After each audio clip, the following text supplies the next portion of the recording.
Rebekah Roth, one more time. I'm going to keep doing this until I can't do it anymore. I found an article entitled 9/11 in Iraq, The Making of a Tragedy by Bruce Riedel, former CIA, from September of 2021. He's from the Brookings Institute. Let me read some of this to you. 20 years after the Al-Qaeda attack, he says, on September 11th, the United States is still involved in a war in Iraq that it started. President George W. Bush was obsessed with the Iraqi dictator Saddam Hussein and deliberately misled the American people about who was responsible for the 9/11 attacks. Well, we know a lot more than that now. I was in the White House on September 12, 2001, on the staff of the National Security Council. I recently came across my pocket diary for 2001, and in it I had written brief notes on each day's activities in the White House, where I was at the time the senior director for the Near East. I met with our national security advisor, Condoleezza Rice, every day, and Bush almost as frequently, because of the second intifada that was going on in Palestine.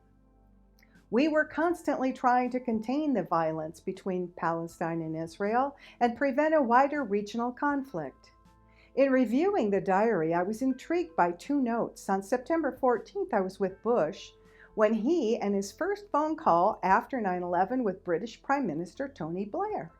Bush immediately said that he was planning to hit Iraq soon. Blair was audibly taken back.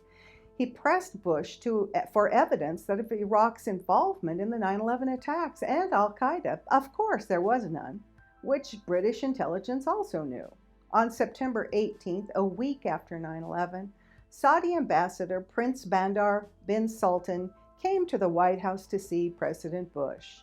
The meeting took place in the Truman balcony, along with Vice President Dick Cheney and Condoleezza Rice. My note says that the president clearly thinks Iraq must be behind this. His questions to Bandar show his bias. Bandar was visibly perplexed. He told Bush that the Saudis had no evidence whatsoever of any collaboration between Osama bin Laden and Iraq. Indeed, their history was one of antagonists. Afterwards, Bandar told me privately that the Saudis were very concerned about where Bush's obsession with Iraq was going.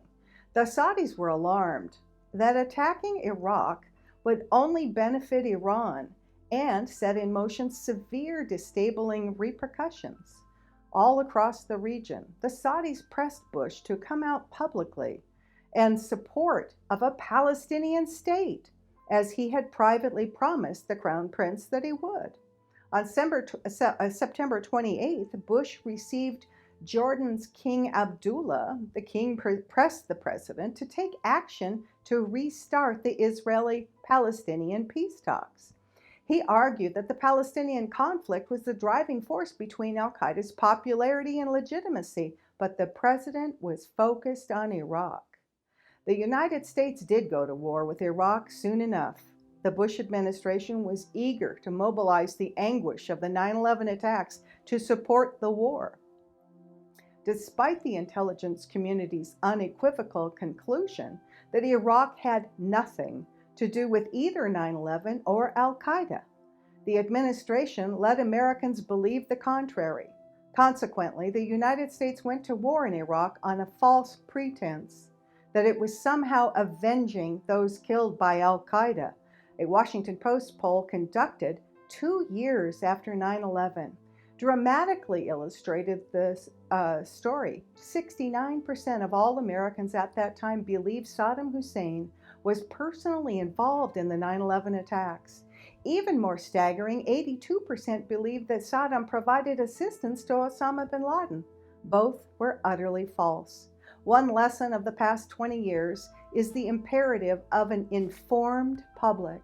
Sadly, we are still a long way from an enlightened public.